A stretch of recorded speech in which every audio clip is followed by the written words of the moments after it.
Hi guys, hope you all are doing great. My name is Bhavna and welcome back to my channel and welcome to the last episode of my village series.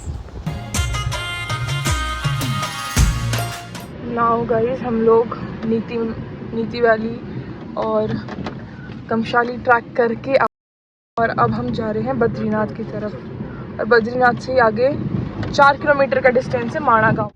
Guys we have reached Hanuman Chatti. अब से यहाँ से 10 kilometre रह गए बद्रीनाथ धाम। Guys so हम लोग अब नीति वैली और घमशाली ट्रैक करके आ गए हैं और जोशीमठ के रास्ते हम लोग नीचे आ गए हैं। अब हमारा प्लान बना है कि हम लोग बद्रीनाथ मंदिर जाएंगे क्योंकि यहाँ से लाइक 50 to 55 किलोमीटर्स ही है और बार बार तो यहाँ पर आया नहीं जाता, तो इसलिए अब हम लोग बद्रीनाथ मंदिर जा रहे हैं। अभी हम लोग हनुमान चट्टी पहुँच गए हैं। उसके बाद अब यहाँ से सिर्फ 10 किलोमीटर रह गया बद्रीनाथ मंदिर और उसके बाद आई थिंक आज रात हम लोग माणा गांव है 4 किलोमीटर ही आगे बद्रीनाथ से and it is the last village also. Like I think मैंने पहले बता रखा है कि पांडवों की जो स्वर्ग की यात्रा थी वो यहीं से शुरू हुई थी, तो आई गेस हम लोग माणा में ही होम स्टे वगैरह लेंगे क्योंकि बद्रीनाथ में तो बहुत भीड़ है, बहुत ज़्यादा, इतनी गाड़ियाँ कंटिन्यूसली जा रही हैं।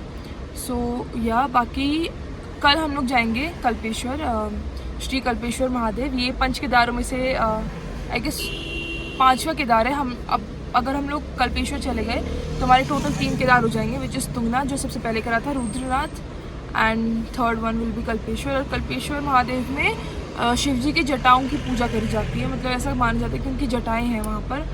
सो या बाकी अब हम चलते हैं बद्रीनाथ की तरफ। सो गाइज हम लोग बद्रीनाथ में हम लोगों ने एक धर्मशाला में रूम ले लिया है और अब फ़ोन तो ले जाना नीचे अलाउड नहीं है, बट फ़ोन तो मैं नहीं ले जा रही। और बाकी हम लोग फ्रेश हो गए, नहा धो लिया है और बज रहे हैं अभी शाम के 7 साढ़े 7 के अराउंड, 8 भी बज सकते हैं, मुझे एग्जैक्टली पता नहीं है। सो अब हम बस जा रहे हैं दर्शन करने और फिर हम सुबह भी जाएंगे। And this is my look, मैंने चेंज कर लिया है कॉर्ड सेट में, मतलब ये वाला और नीचे से सेम पैंचेस की। सो या बाकी अभी हम चलते हैं और मैं अब तो वीडियो नहीं बना पाऊँगी, अब शायद आपको मेरी कल सुबह की ही वीडियो दिखेगी। सो गाइज़ वैसे तो मंदिर परिसर के अंदर फ़ोन ले जाना अलाउड नहीं था, ऐसा हमें बताया गया था, बट क्योंकि रोहित की तबीयत ख़राब थी तो वो इसलिए रूम में आराम करा था और हमने कहा इमरजेंसी या किसी चीज़ की ज़रूरत ना पड़े, इसलिए हम लोग एक फ़ोन लेकर गए थे। और मैं अपने भाई का ही मतलब मैं जयंत का फ़ोन लेकर गई थी। उसके बाद हम लोगों को वहाँ पर फ़ोन ले जाने के लिए ऐसे किसी ने ऑब्जेक्शन नहीं उठाया या मना नहीं करा क्योंकि फ़ोन सभी यूज़ करते थे। बस मेन जो था वो मंदिर परिसर के अंदर फ़ोन यूज़ करना मना था, फ़ोटोशूट वगैरह, क्योंकि भीड़ बहुत ज़्यादा हो जाती है, उसको कंट्रोल करने के लिए। उसके बाद हम लोगों ने एक निःशुल्क जो एंट्री टिकट होती है वो ली, जो कि मैंडेटरी होती है। उसके बाद ये आपका एक फुट ओवर ब्रिज बना रखा है अलकनंदा नदी के ऊपर और इतना तेज़ बहाव अलकनंदा नदी का। उसके बाद 1.8 किलोमीटर्स या 2 किलोमीटर की लंबी लाइन थी जिसको 1 घंटा लग गया था हमें पूरा करने में। उसके बाद हम लोग 9:30 बजे गए थे, लाइन में लगना शुरू करे थे हम लोगों ने और 10:40 तक हमारे दर्शन हो गए थे। और लकीली हम लोग उस टाइम मंदिर परिसर के अंदर पहुंच गए थे जब आरती हो रही थी और भगवान जी को भोग भी लगाया जा रहा था। उसके बाद बद्रीनाथ मंदिर जो है वो नारायण पर्वत के ऊपर स्थित है और वो नारायण पर्वत आपको ऐसे लगेंगे कि स्वयं नारायण वहाँ पे विश्राम कर रहे हों, विश्राम अवस्था में हों। उसके बाद हम लोगों ने थोड़ा मंदिर परिसर का एरिया घूमा, भगवान जी के दर्शन करे। शंकराचार्य की भी वहाँ पर एक मूर्ति स्थित थी, वहाँ पर बहुत अलग अलग देवी देवताओं की मूर्ति स्थित थी। उसके बाद हम लोगों ने एग्ज़िट ले लिया, तो इन्होंने एक एग्ज़िट में ऐसा कुछ सिस्टम करा हुआ है कि आप रेलिंग के अंदर रहोगे तो आप मंदिर के अंदर जाओगे और जब एग्ज़िट करोगे, आप जैसे यहाँ पे देख सकते हो, आप एग्ज़िट करोगे तो आप मंदिर के बाहर आ सकते हो ताकि आप लोग फ़ोटो वगैरह के लिए आ जाओ, फ़ोटोज़ खींच लो। I mean and I am so sorry, मैं बहुत ज़्यादा फंबल कर रही हूँ। सो आप बाहर आके फ़ोटोज़ ले सकते हो। तो हम लोग यहाँ पर आए, हम लोगों ने बहुत सारी फ़ोटोज़ खिंचवाई और जैसे मैंने आपको बताया था कि ये नारायण पर्वत के ऊपर स्थित है ये वाला जो बद्रीनाथ मंदिर है, वैसे एक वहाँ पर नर पर्वत भी था और एक नारद पर्वत भी था। बाकी सारे पर्वत तो बहुत ज़्यादा चोटी वाले थे और मतलब बहुत बड़े बड़े थे, पर नारायण पर्वत ही तो आपको थोड़ा विश्राम अवस्था में ऐसा लगेगा।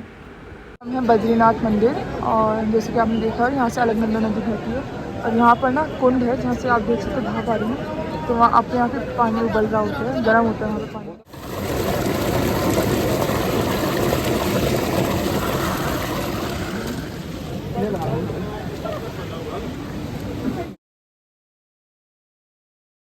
So guys it's the next day और आज हमें कल्पेश्वर महादेव को निकलना है। तो सुबह सुबह हम लोग नहा धो के रेडी हो गए हैं और ये आप बद्रीनाथ का सुबह का दर्शन कर सकते हो। और ये आप देखोगे ये है नारायण पर्वत और आप देखोगे थोड़ा सा ना फ्लैट में है, बाकी चोटियों के मुकाबले ये थोड़ा फ्लैट है।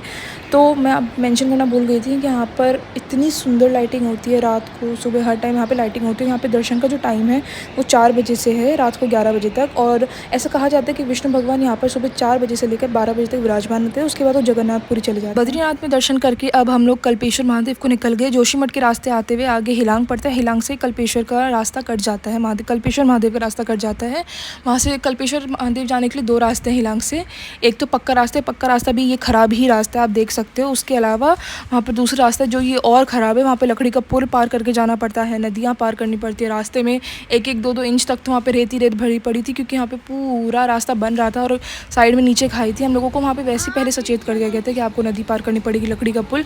सो हमने कहा कोई बात नहीं, चलना है। अब जब महादेव ने बुलाया, मैं पहले वही सोच रही थी कि महादेव को पाना इतना आसान कैसे हो सकता है कि रोड पर ही मंदिर है। बट जब हम लोग गए तब हमें रियलाइज़ वो सच में आसानी है। बेशक हम लोग गाड़ी से गए, ऑन रोड में मंदिर था, बट वो रास्ता भी बहुत ख़तरनाक था। और ये आप कल्पगंगा नदी देख ही सकते हो, हम लोगों को ये क्रॉस करके जाना पड़ा। हमारी गाड़ी आगे नहीं जा पाई थी और हमारे साथ साथ पीछे एक और गाड़ी आ रही थी, तो हम दोनों को एक दूसरे का सहारा था कि अगर डर भी था कि कहीं गाड़ी ख़राब ना हो जाए, तो हम लोग एक दूसरे के सहारे चल रहे थे। और हम लोग यहाँ तक तो पहुँच गए। अब ये 500-600 मीटर पहले है मंदिर के, और आप देख सकते हो कितना ख़तरनाक, मतलब मैं शायद शब्दों में उतने अच्छे से बयान ना कर पाऊँ जो हमने वहाँ पर एक्सपीरियंस करा है इस रास्ते में। बट हाँ, और उसके बाद 500-600 मीटर पहले और 500-600 मीटर पहले कल्पगंगा नदी थी और हमारी गाड़ी नहीं जा पाई। तो एक टेम्पो ट्रैवलर लकीली पीछे से आ गया था, तो हम लोगों ने उसको बैठ के नदी क्रॉस करी। और हमारे साथ कुछ बाइकर्स भी आए थे उसी रास्ते, तो उन्होंने तो नदी पार कर ली थी। और उसके बाद हम लोग फाइनली मंदिर पहुंच जाते। मंदिर के सबसे पहले ये पत्थरों के ऊपर पत्थर रखे गए थे। वहाँ मान्यता है कि अगर आपकी कोई मनोकामना है तो आप ऐसे रख सकते हो जब विश पूरी हो जाती है उससे। एंड ये फाइनली कल्पेश्वर महादेव का एंट्री गेट, कल्पेश्वर महादेव मंदिर, 5 केदारों में से 5वां केदार, जहाँ पे शिव जी के जटाओं की पूजा होती है। सबसे पहले आते ही हम लोगों को 12 ज्योतिर्लिंग के दर्शन होते हैं, नंदी बैल के दर्शन होते हैं, यहाँ पर केदारनाथ के भी दर्शन होते हैं हमें। उसके बाद ये जो आप पर्वत देख रहे हो ना, ये इन्हीं को जटाएँ बोली जाती है महादेव के। यहाँ पे छोटे छोटे से बहुत सारे मंदिर हैं।